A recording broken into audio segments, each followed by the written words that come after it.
Hello मेरे प्यारे बच्चों, एक बार फिर आपके सामने आ गया हूँ एक नया टॉपिक लेकर जिसके बारे में हम डिस्कस करेंगे आज, जो कि है मोलैलिटी। हम कंसंट्रेशन टर्म्स पढ़ रहे थे तो उसमें हमने मोलैलिटी डिस्कस कर लिया था। आज हम डिस्कस करेंगे मोलैलिटी के बारे में। ठीक है, तो चलिए स्टार्ट करते हैं। मोलैलिटी, ठीक, मोलैलिटी मतलब क्या होता है? मोलैलिटी एक कंसंट्रेशन टर्म होती है जिसमें हम कंसंट्रेशन को एक्सप्रेस करते हैं सॉल्यूशन के। मोलैलिटी को हम स्मॉल m से भी रिप्रेजेंट करते हैं, स्मॉल m से रिप्रेजेंट किया जाता है मोलैलिटी को। ठीक है, तो मोलैलिटी को रिप्रेजेंट किया जाता है स्मॉल m से। चलिए, तो मोलैलिटी को हम समझते हैं। Molality is expressed, it is expressed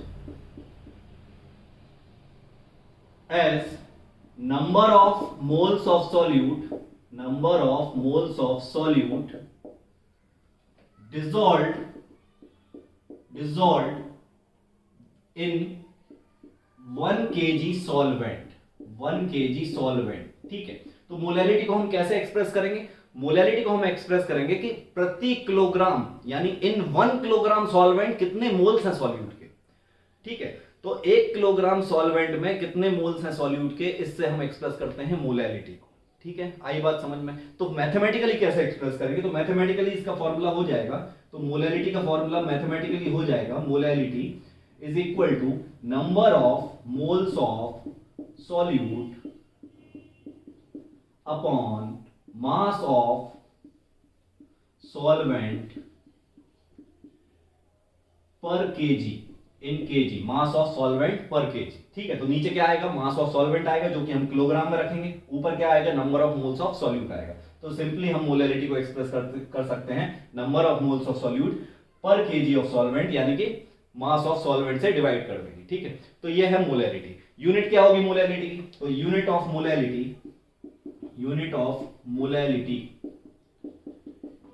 molality होगी, ऊपर देखो मोल्स हैं तो ऊपर मोल्स हैं तो ऊपर आ जाएगा मोल्स, नीचे क्या है? मास है, वो किसमें आएगा? केजी में, तो मोल्स पर केजी। तो unit of molality will be moles per kg. और सिंपली हम इसको बोल सकते हैं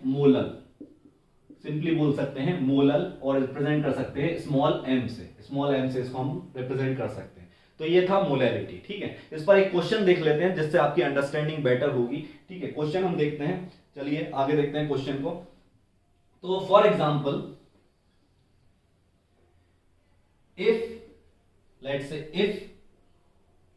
40 gram NaOH is dissolved in 180 gram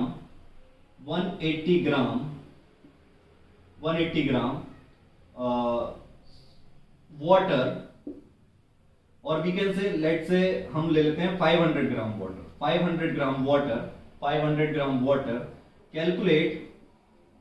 calculate molality of solution. तो सिंपल है, कुछ नहीं करना है हमें। मोल सॉल्यूट क्या है? सॉल्यूट NaOH है और सॉल्वेंट क्या है? वाटर है। तो सॉल्वेंट का मास चाहिए और सॉल्यूट के मोल्स चाहिए, तो मोल्स निकाल लो यहां पर सॉल्यूट के। तो मोल्स ऑफ NaOH कितना आएगा बेटा? तो गिवन मास है 40 डिवाइड बाय मोलर मास है 40, तो ये आ जाएगा मोल्स ऑफ NaOH आ जाएगा 1। तो NaOH के 1 मोल्स आ गए। ठीक है, मास ऑफ सॉल्वेंट कितना है? तो मास ऑफ सॉल्वेंट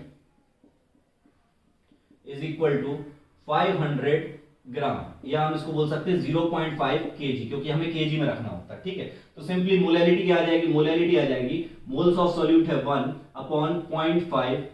ठीक है, मोल्स ऑफ सॉल्यूट 1 है अपॉन मास ऑफ सॉल्वेंट कितना है? 0.5।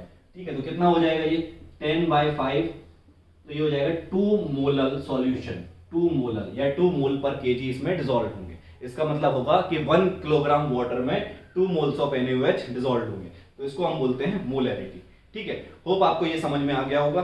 चलिए, ठीक, तो ये इसका मतलब होता है मोलैलिटी। अच्छा, कभी आपको जैसे एग्जांपल, फॉर एग्जांपल आपको गिवन है 0.2 molal aqueous NaOH solution, for example, या एक्वस HCl सॉल्यूशन, कुछ भी ले लो आप, एक्वस HCl सॉल्यूशन दिया 0.2 मोलर एक्वस HCl सॉल्यूशन। इसका मतलब क्या होगा? इसका मतलब ये होगा कि if mass of solvent is 1 kg, 1 kg है मास ऑफ सॉल्वेंट, तो mass of solute, sorry moles of solute कितना होगा, मोल्स ऑफ सॉल्यूट होगा 0.2। 1 केजी सॉल्वेंट में 0.2 मोल्स ऑफ सॉल्यूट डिसॉल्व होंगे। 1 केजी सॉल्वेंट में 0.2 मोल्स ऑफ सॉल्यूट क्या होंगे, डिसॉल्व होंगे। तो ऐसे इंटरप्रेट कर सकते हैं हम मोलैरिटी को। होप आपको समझ में आ गया होगा। ठीक है, तो इस लेक्चर में हम इतना ही रखते हैं। मोलैरिटी को आगे की कंसंट्रेशन टर्म्स हम अगले लेक्चर में डिस्कस करेंगे। Thank you very much.